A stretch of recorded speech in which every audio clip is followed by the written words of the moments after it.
Hey guys, Ryan Fowler here with my good friend Teresa Kuhn, innermasculine.com, here with Inner Feminine Teresa. We have a good one today. We're going to talk about attachment styles, and I have a clip. This can be an interesting one because I have definitely had unhealthy attachment styles in the past. I'm in a much better place now. That's what my therapist says. No, I'm just kidding. And Teresa, I bet you have a lot to say on this too. When do we not have anything to talk about? We always have something to talk about because we live in a limitless universe full of interesting things to discuss. Amen. Absolutely. And there's a video clip. I'm kind of a fan of this new lady's channel. It's blowing up. She'll be at 100K subs in a few months, in my opinion. Happy Wife's Goal. I'm going to show a very brief clip because she used to have a very unhealthy relationship with husband, now has a great relationship, and she's going to kind of model what a great relationship looks like after we go through the 4 attachment styles. 1 attachment style is healthy, 3 are unhealthy. And we're just going to say, hey, what's going on? Because this, I have guys come to me all the time. I do sessions for women too. And I don't know, do you think, what percent of people do you think have the 4 attachment styles, just so you know: anxious, avoidant, disorganized, secure. 3 are unhealthy, 1's healthy. What percent of people do you think do not have a secure attachment style, Teresa, in our modern society? Well, I don't actually buy into, having a static attachment style personally. Yeah. I think it shifts and changes based on relationship. Right. And so, I think people can feel secure in a relationship during a period of time, and then something can come up that shakes that secure. Mm-hmm. But for the most part, I think the statistics based on attachment theory say about 40 to 50% of the population have a secure attachment style. I think that number is absolutely and completely overblown. I think it's in that. I would guess 10-15%. Yeah, but it depends on the relationship. Even really bad relationship. Yeah, it's on a spectrum. And even in a really, what one could consider a bad relationship, there are times that you feel secure until you don't. And then the world gets rocked and you could be all of the above, right? I would say I would say even the majority of people, maybe it's 60%, are not capable of having a secure relationship.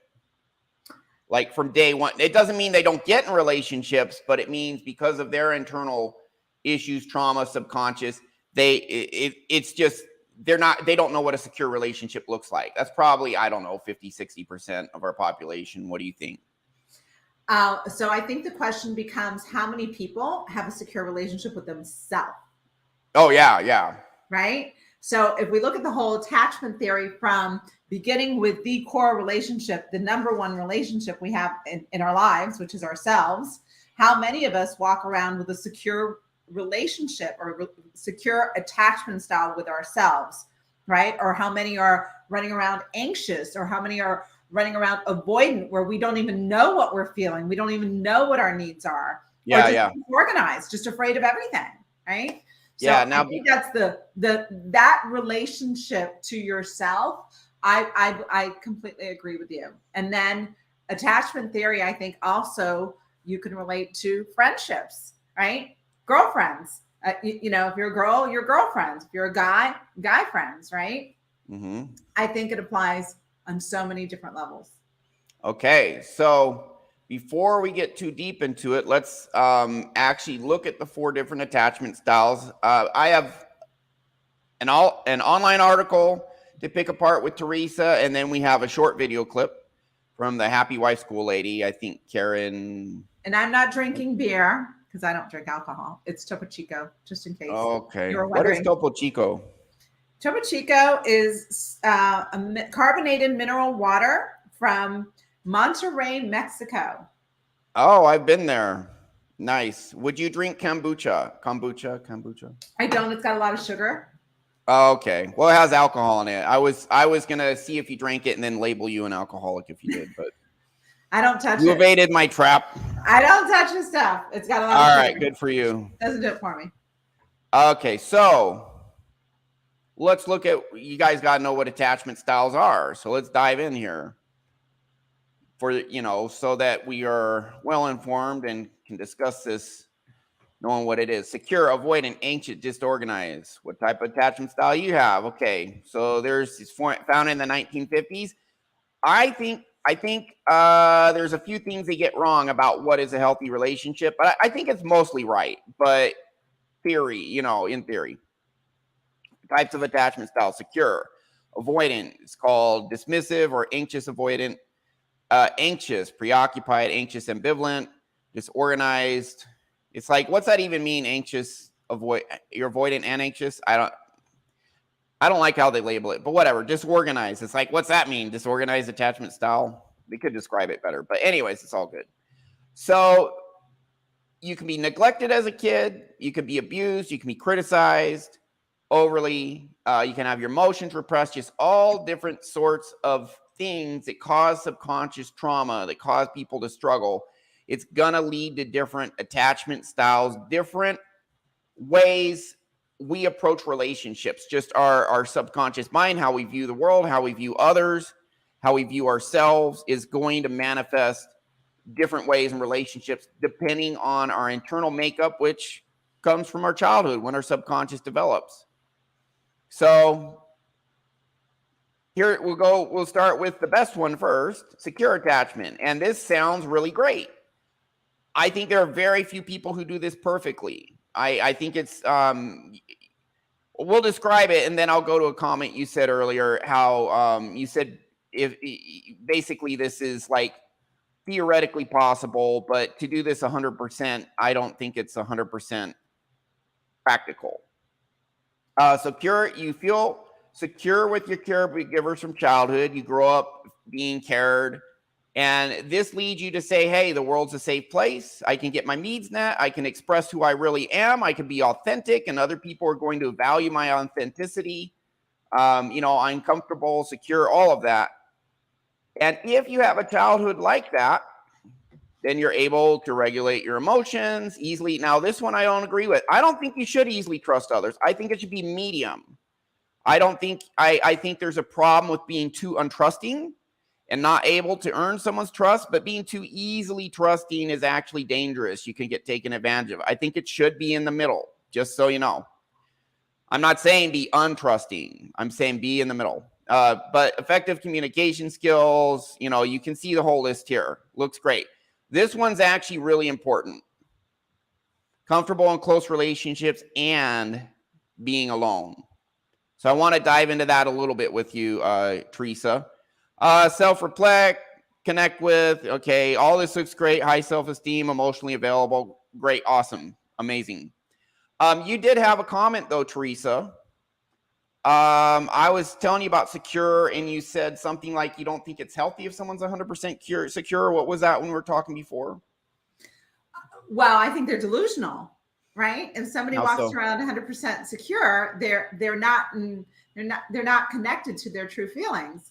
I think there are people that walk around that are disconnected. And how can they? Why, if they're in secure relationship style, why are they not connected to their feelings? How so? Okay, so from a secure attachment perspective with another person, that means that the relationship is always, you're always feeling confident in that relationship, like always, 7 days a week, 24 hours a day. It's all rainbows and unicorns. I don't think that's necessarily possible. It's not real life. No, that means that someone's really mastered the art of communication. Someone's really mastered, that relationship with the other person and their feelings and getting their needs met and meeting the other person's needs. Like, I don't know, maybe I'm completely off, but I haven't met that person. Yeah. Okay. I would agree. Here's the thing. What's up? Do you think that relationship exists? No. Here's my viewpoint. our emotional, psychological health, if you want to break it down to the population and who's emotionally healthy, who's not, it's going to look like a bell curve. And honestly, nowadays, it's actually skewed towards the unhealthy. A normal bell curve means there's a few people emotionally healthy, a few people extremely emotionally unhealthy, and a lot of people in between who are partially healthy, partially unhealthy with their internal world. In our day and age, the bell curve's kind of been shifted towards unhealthy. I've done presentation, shows with Gabor Mate talking about how our normal society is not emotionally healthy. There have been other societies far more emotionally healthy. The family, what's the marriage rate? 50%. The rate of stable families in our society is just plummeted. And even in the 1950s, there was all sorts of dysfunction in the 1950s. Overall, it was better than it is now. We don't have a massive amount of depression back then like we do now. There was this study done, I keep quoting this, 40% of college students are so depressed it's difficult to function. 60% at some point during the year have overwhelming anxiety. They're just paralyzed. That's not normal. It's not normal. So we do have it's normal, but that's not healthy. That's not a healthy society. So we do have a sick society. So I think there are more people in the emotionally unhealthy camp, but it is a spectrum. And there are, even with that said, because of all the struggles in life, all the dysfunctional attitudes in our society that are broadcast on, social media, TV, whatever, just attitudes other people have, and we are interacting with these people as children and adults. I think it makes it impossible to be 100% completely emotionally healthy in a kind of a trauma-based world. Does that make you? I think you know what I'm saying. I think most people here would agree. No one's perfect. No one's perfect at all. I'm going to go down a rabbit trail, which I found something really interesting. I was having a conversation with a PhD in psychology, and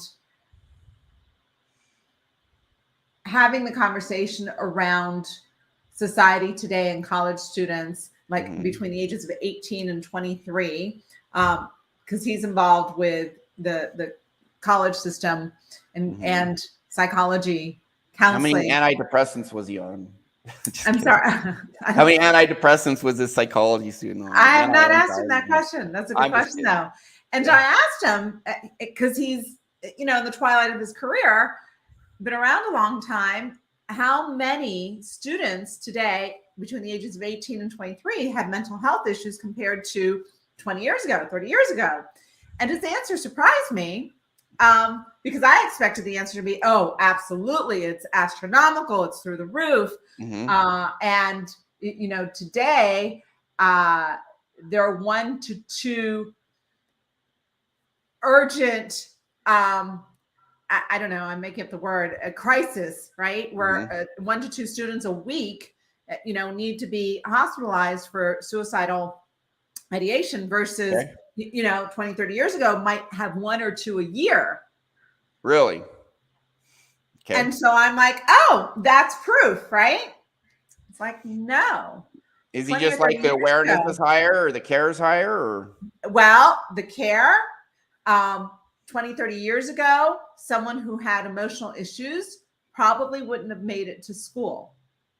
And so there's so many opportunities for people today to go to college that the population that's being accepted to college, is much greater in scope than it was before. I don't know that I buy that necessarily, but there certainly is more awareness and less stigma today around therapy and mental health issues. I agree with that. For health than there was 20, 30 years ago. And that increased awareness sure helps out the pharmaceutical industry, who's let's make everyone aware so they can get on our drugs. All right. The diagnostic statistical manual, and I don't know what they're up to, maybe 6 or 7. Everything is an issue, right? Everything's a mental illness. Yeah. Okay, so back to the attachment styles. Now I'm gonna play a little bit of a clip at the end. I think it's Karen Snites. I apologize if I'm butchering her name. Check out her channel, Happy Wife School. It's great. Just play a little bit because she used to be in an unhealthy relationship, now in a healthy one with her husband, and she says some very profound, very, very profound things. But let's get back to this slide here. Sorry. Just open this up. But it's one of the things she says is she talks about something called interdependence. And what you got to understand is this is just a theory someone made up. And there's enough data in the outside world based on different experiments people do to say, okay, yeah, there seems to be something to this theory. But with that said, it's just a way to describe something. There are different ways to describe something. So a different model is like codependency. That's a way to describe something.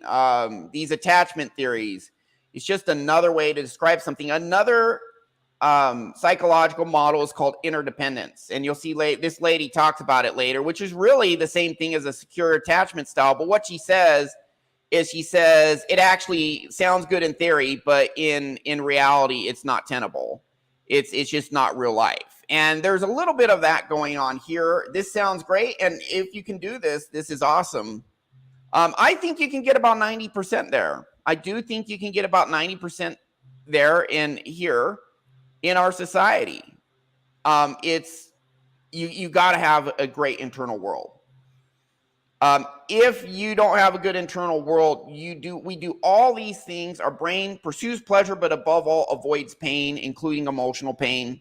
And if you have emotional pain, a lot of internal trauma, you're going to have these different attachment styles where things just get screwed up. This is someone who's completely healthy and whole. I think you could get 90, maybe 95% of the way there, not 100. And so those are great relationships. Well, let's go avoidant and then to the other ones. Avoidant, how it develops. They can't have long-term relationships. They're standoffish. Now, I definitely have been avoidant in the past. I still think I'm 10-15% avoidant, which is fine. I'm happy. It's all good. In childhood, you may have had strict or emotionally distant and absent caregivers. So this is a lot of neglect, wanting you to be independent, rejected you when expressing your needs or emotions. Now, here's the thing is I was also anxious. I'd say anxious avoidant. And I would say different siblings have different attachment styles in my family. So I do think it's not quite as cut and dry as they make it seem. If you're neglected, doesn't mean you're going to be avoidant, but there's going to be issues there for sure. It's neglectful parents, they're busy, whatever. The children end up feeling, hey, my wants and needs don't matter, and I got to take care of myself. And this is how it manifests in adulthood. You avoid emotions, you avoid physical intimacy, and I know what's going on here. This is, I can't get it, so why even try? Or if I try to get it and then I don't, it really hurts. So let's just stay independent and not even try. It hurts if I go for it and then can't get it. Uncomfortable expressing feelings, dismissive, hard time trusting people. So this is like the guy just won't, I guess you could say it's a guy who won't commit, or he's emotionally unavailable. It's a typical emotionally unavailable guy. There's actually a lot of men who are very needy too, have the other attachment style. And this is all just straight up subconscious trauma. Do you want me to just go to the next one, or do you have any comments on this? No, just go to the next one. Yeah. Okay. So yeah, we'll probably just go through these. Here's anxious. Now this is a typical codependent, clingy, validation seeking, people pleasing, fear of rejection, fear of abandonment, texting someone 20 times a day to try and get validation, very insecure. I think a lot of the dating science information that's out there, and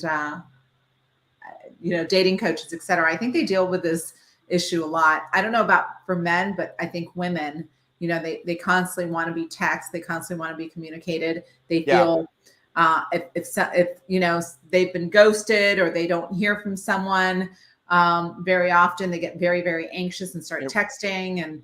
And I used to have this when someone wouldn't text me back, I'd just be a wreck. So I would be both. I was avoidant, but also anxious. So I know what this feels like too. So if someone texts you back, right? Let's say you were anxious and then somebody started texting you on a regular basis, you would get avoidant if it became too much. So you were anxious avoidant because there was not enough texting or too much texting, or not enough communication or too much communication. And so if there was too much communication, you were like, whoa, like, back off. But then there wasn't any communication. So you were like anxious about it. I think there are a lot of people that are anxious avoidant. It's a very typical style. Sorry, I'm trying to get to the how it develops. Okay, for this one. The children have difficulty understanding their caregivers, no security, very high distress. I think when caregivers are very critical, when they're very inconsistent with when they praise, it can make it says here also, parents who are easily overwhelmed, sometimes attentive, then push you away. So it's like inconsistent, made you responsible. If you don't behave correctly, mom's gonna fall apart. If you're not walking on eggshells, you say the slightest wrong thing, dad's gonna lose his shit. So you're gonna, or mom, so you're constantly like worried, what's gonna happen, and unable to deal with this unpredictability, but also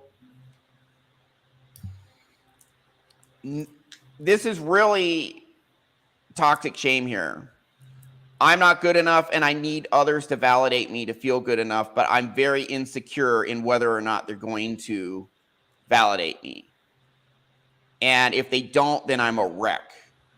And so it leads to all this clinginess, highly sensitive to criticism. I had all this in the past. Needing approval from others, not really jealous. So I didn't have all this. I had a lot of it though. Actually not difficult being alone. So I had like some of this, but unworthy of love, absolutely. Intense fear of rejection. Yeah, I was horrible. I mean, there was times it's just like, I can't date anymore for 3 or 4 months. I can't deal with this roller coaster ride of dating, and the women are just doing their things. Oh, he was a nice guy, but whatever, you've done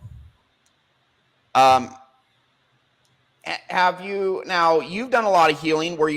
Have you seen any of this? It's up to you. You don't have to tell me, but does any of this, I don't think you're like this anymore. I think you're much more secure, but have there been any struggles in your life along these lines, or you just don't want to say? Oh, I pretty much know the book. So I'll tell you, before I was married, and I was married over 33 years ago, my dating style from like when I started dating at 18 till I was married about 25 was anxious avoidant. Okay. I was absolutely and completely anxious avoidant. And how did that manifest for you? If they didn't call, right? Back then we didn't have texting, we had calls, right? And so if they didn't call, there would be an anxiousness. And then if they started calling and pursuing, it was more games. It just felt like, I needed to play the game. And the games were about not feeling secure and being avoidant and being anxious. And my former husband, in terms of dating, he was amazing at dating. Like he made me feel so secure as a girlfriend.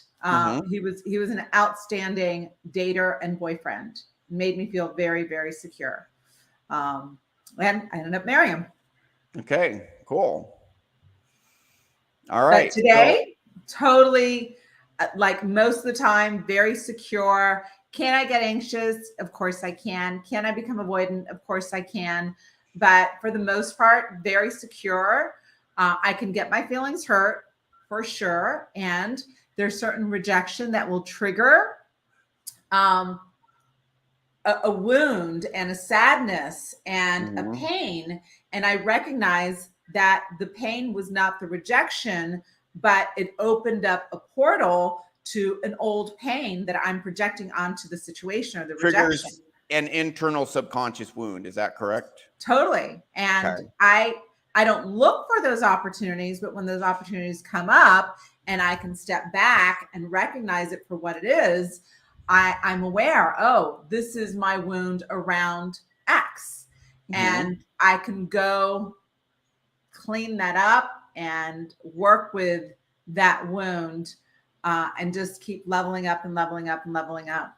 Now, are you able, because my whole thing is once I find a wound, if I'm willing, which sooner or later I am, sometimes I put it off, but sooner or later I'm like, I don't want to deal with this anymore. And I go in and I heal it. That's what my methods do. And then it's gone. So, but we have a lot of negative subconscious programs in us. You know, the last one that was like 6 out of 10 or, you know, was 2 years ago for me. I didn't even know it was there until I was pushed to this extreme situation. And then I felt some 6 out of 10 toxic shame. I'm like, oh, dang, I thought this was all gone. Cleared it and then went to a new level of Zen. I mean, there's very little I have to clear now because I've been doing it for 11 years. And it's not like constant every week clearing stuff. It's like every now and then something comes up. Oh man, I gotta, you know, I got a little trauma here. It got triggered. So I clear it. And then it's like new level of awesome. It's, you have to experience it to know what I'm talking about. But is that how it is for you? Is there a little different? Completely. And I think the more intimate the relationship, the more of those wounds will come up, right? And I don't think there's an end to it. Personally, I think there's always, you know, work to be done. But you get to a point where most of the time you're able to navigate, like either understanding what's going on, feeling, amplifying the feeling, which is work that I've learned to do. I amplify the feeling, understand the feeling, talk to the feeling, express the feeling, heal it as best I can, and you just move on. It's just a process, right? Yeah. It's a process. And I want to reveal to our audience kind of the overall, the reason I wanted to bring this up is both Teresa and I know my situation better than hers, have had these unhealthy attachment styles from childhood trauma. And my journey is I feel I started my true dating life about 5 years ago.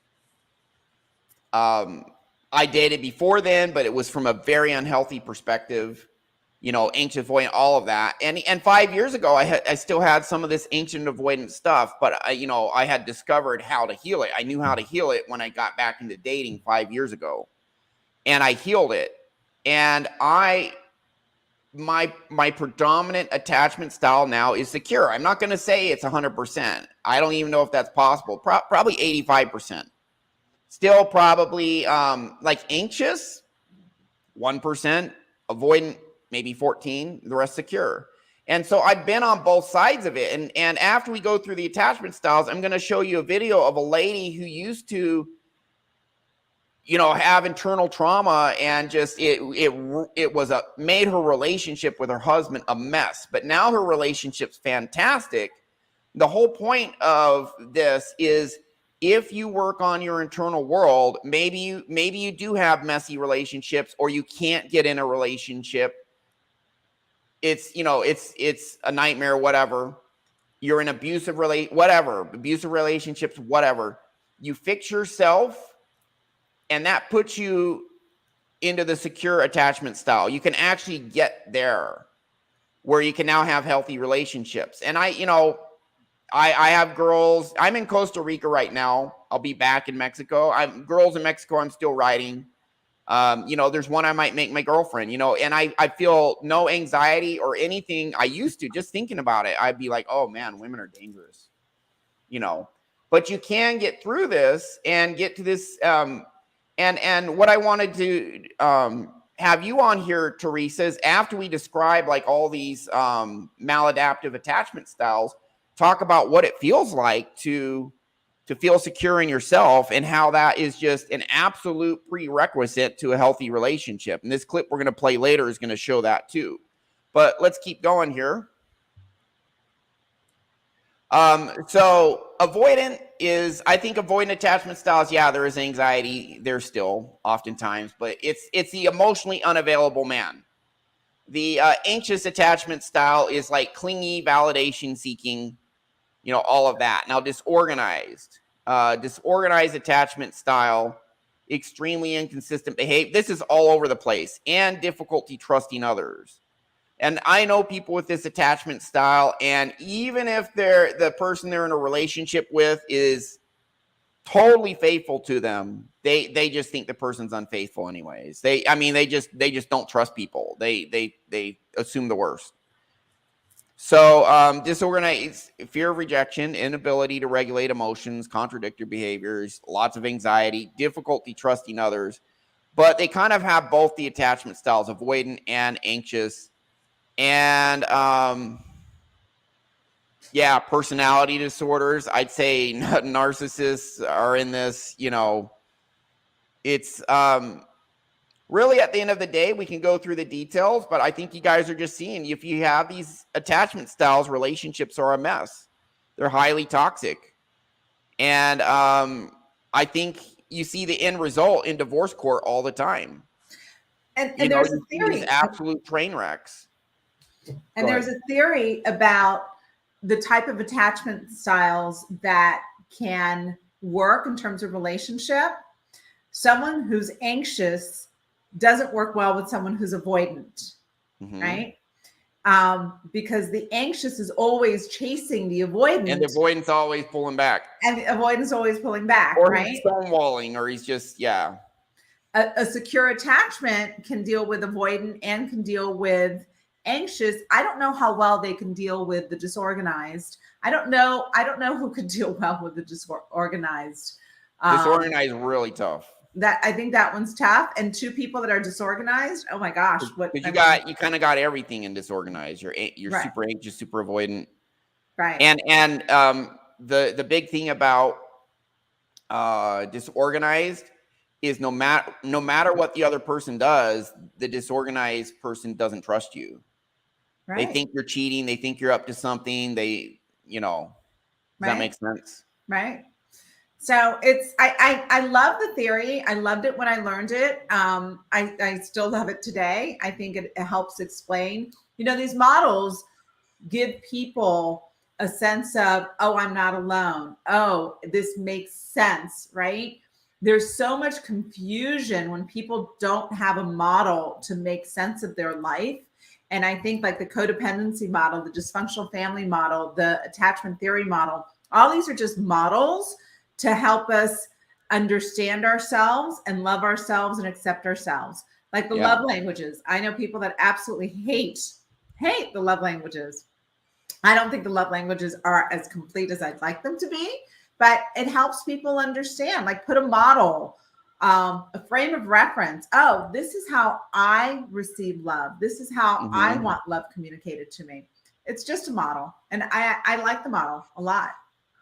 Yeah, it's just a way that it doesn't invent the disorder. It's just the way someone's trying to describe it that at least fits a broad spectrum of the data. But I don't think these descriptions are perfect. Now, I want to play the video from this lady who described, she used to have a very dysfunctional relationship. She's very open about the dysfunctionality in her marriage before and how a lot of it was caused by her behavior, and her behavior was caused from not healing herself, from having internal wounds and coping with it in a way that just was torturing her husband.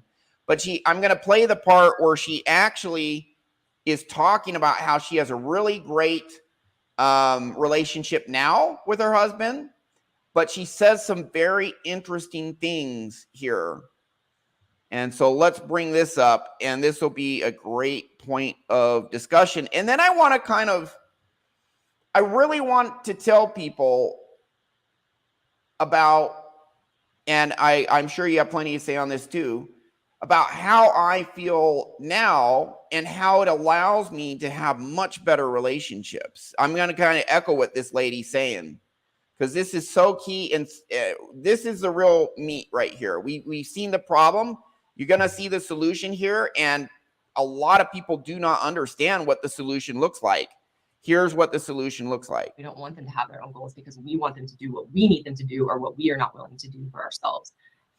So what we are not willing to do for ourselves, that's huge. She's going to talk mostly about, what's that? Can you put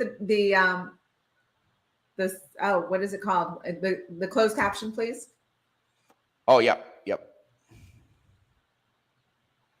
Boom. Women can learn to be happy in herself and drop her walls and stop her masculine. Learn to be happy in herself. Ways, and she's with a good man. This is what happens naturally. And you don't need to practice interdependence. But don't fool yourselves thinking you're going to try to implement these. Now, she says this happens naturally. When your internal world is right, what she's going to start talking about is just part of who you are. That's what she means by naturally. It's effortless. So listen, and I know this from experience. Relationship when we have these woman ways. So the solution, what I talked about in that video, is we have to provide what we want another to provide to ourselves. Otherwise, we are victims. That's so core. And what people hear in that is, well, then what's the point of a relationship? But I do need these things. And the key is that we have to learn to provide them to ourselves so that we are not victims when they are not provided. And guys, you're right. Like a part of a healthy relationship. If you need someone else to provide approval, love, validation, if you need them to provide that to you, you do not have the power. They do. And that is a mess. That's going to create insecurity because we're not in control of what the other person does.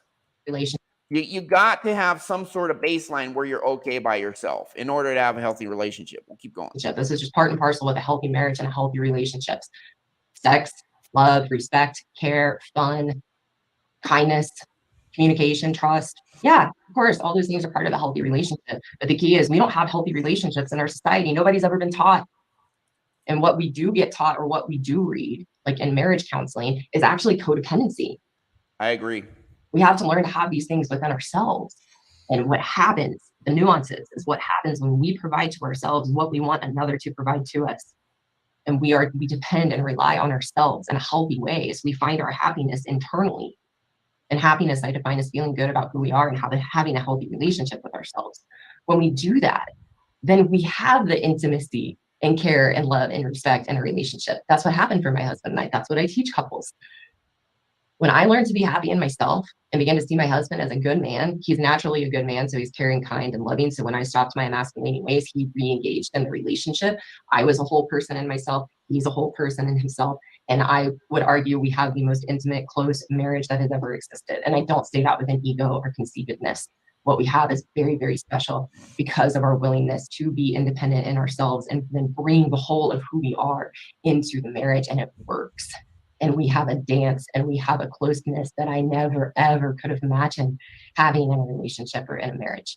And it works and it's beautiful because we're healthy in ourselves and we have a healthy relationship with ourselves. Then that gets mirrored back in the relationship and we have all the healthy parts of the relationship. We have sex and intimacy and trust and love and care and fun, but it doesn't come from this of an interdependency or a codependency. It comes from this. Boom. So I have a question. What do you think? What kind of relationship does her husband have with himself? So I think they both worked on themselves and fixed themselves. Right. So, the number one indicator of divorce or a breakup is when one party works on themselves and the other one doesn't. Yeah.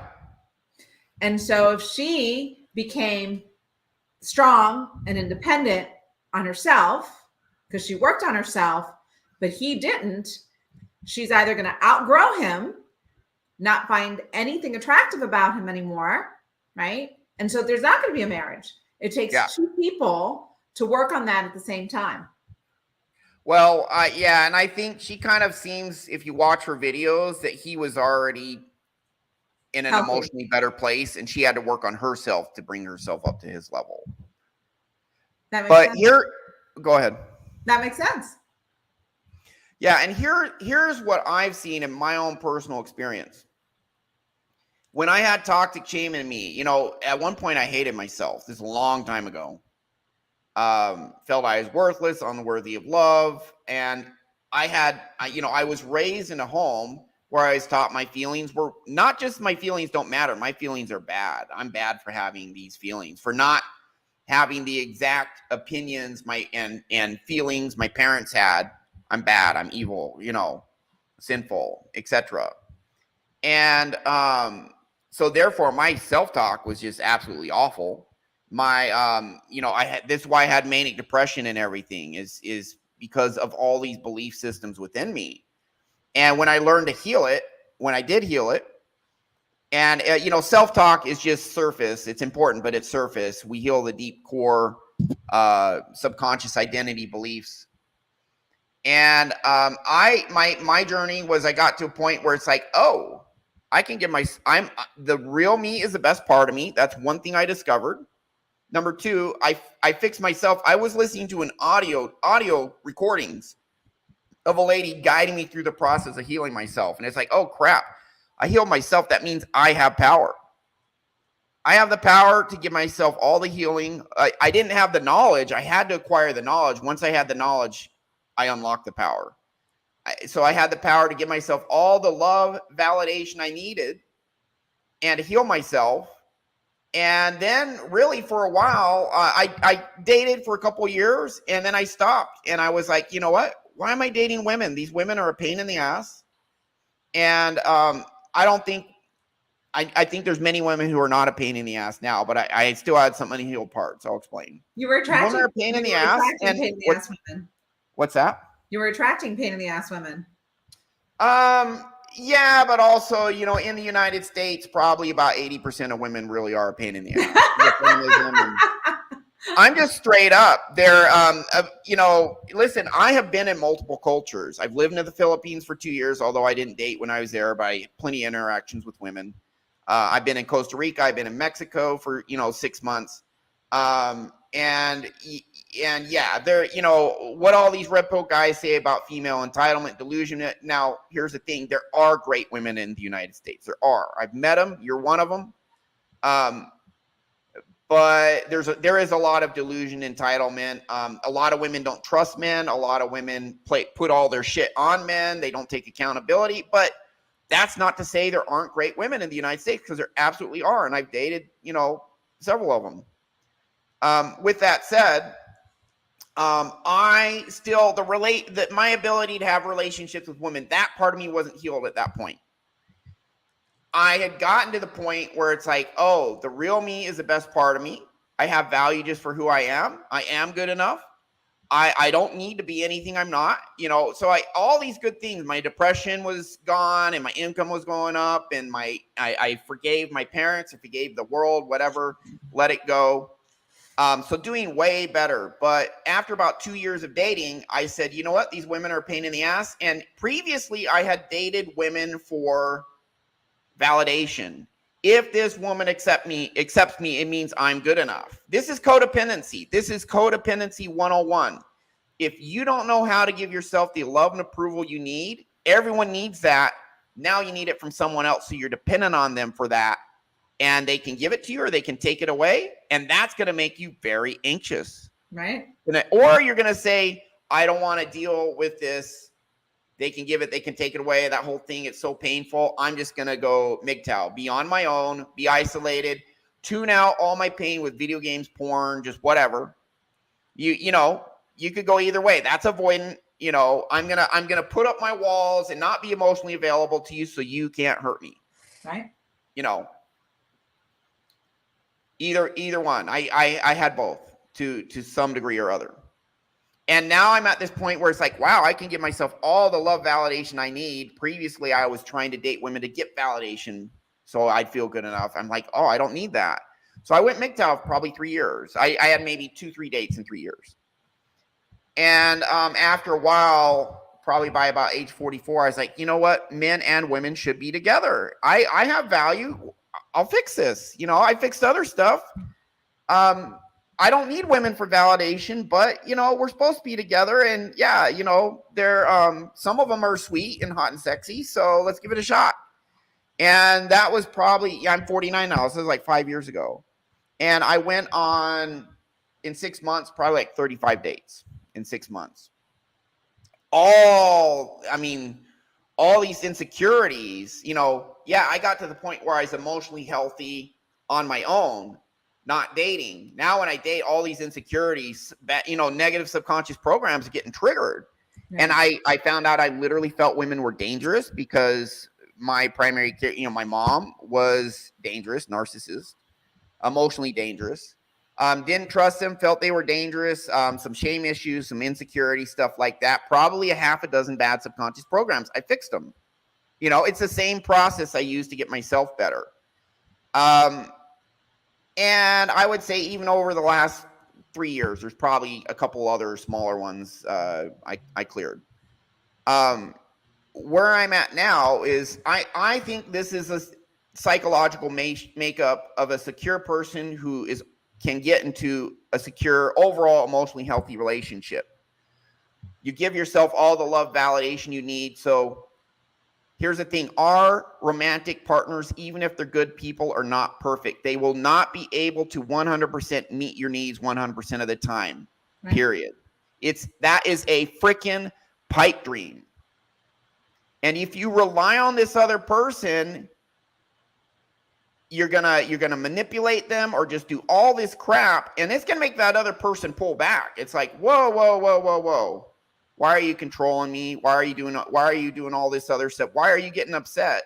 You know, because I'm less than perfect. You know, no one's gonna be able to meet the standard that an insecure or avoidant or whatever. I mean, it just creates issues. So you gotta be whole within yourself so that when your partner is less than perfect, it's okay, you're good. You know, this thing happened. My partner wasn't able to do this. You know, my partner wasn't able to read my mind. You know, women expect men to read their minds. Honestly, if a woman expects me to read her mind, I'm going to call her on her bullshit. But I'm going to do it in a nice way. And I'm like, I'm not playing by those rules. I'm sorry. You know, and I'm just going to say, listen, if you're upset, that's on you. Because I'm not a mind reader, you know. And I'm not going to be angry at her. I'm just going to say, hey, you have these expectations. That's literally not my problem. I'm you know, if you want something from me, learn how to ask correctly. You know, and she's either going to level up and learn how to ask correctly, or I'm going to lose her, and I'm okay with that. You know, women have no right to expect men to read their minds. You know, and if a guy gives into that and thinks, oh, okay, I'm going to acquiesce to this unreasonable demand, yeah, you're now accepting a toxic relationship. Anyways, moving on from that. But not getting upset when she expects you to read your mind. That's also a sign of security. It's like, I can handle this less than perfect person. Because honestly, even a really good girl is going to do stuff from time to time that's kind of not cool because we're human beings, right? Totally. So if you're secure in yourself, you can handle it, you know? Totally. If you give yourself all the love and validation you need when the other person falls short, which they will because they're a human being, and I'm one of those people who fall short too. But if you are secure in yourself, you're okay. Would you agree? Absolutely. Totally. It's, you know, and I've got to close. So I'm going to have to leave because I've got another call. But you do. Remember my favorite saying, it's all an inside job. It's all an inside job. And the number one person to get into a relationship with is a person who's already secure because they're just happy. They're happy, they're good, and it's so much easier to be in a relationship where you don't need to jump through all these hoops to make the other person happy because they already are happy. Now you're not worried about, is this person going to manipulate me? Is this person going to do this, that, and whatever? You can just, hey, I'm myself, you're yourself, both of us are good. Let's have fun. Let's enjoy exploring the world together. And it's great. It really is. And I'd say for our next conversation, we should consider a topic of what are healthy turn-ons in a relationship. Yeah. Right? What's a healthy turn-on? What's a healthy relationship look like? What are the signs of a healthy relationship? What's the sign of a healthy partner? Someone who's happy when they're not in a relationship. I'd say that's number one. But how do they express that in relationship, right? How are they expressing that in relationship? Yeah. I say that's the topic of our next conversation. All right. Always a great time. That's our show for today. Thank you for all our guests. I know you guys been making comments. Can you use hypnosis to get rid of addiction? Yes. P-Dubs, everyone else, I'm not sure what this is, but Teresa, appreciate you having you on. Yeah, don't give them all the power. You got power in yourself. It's all good. So that's our show for today. Thank you, Teresa. To be continued next week. But listen, you claim your power and then you can have a great relationship, but it starts with you. You have more power than you know. That's our show. Thank you.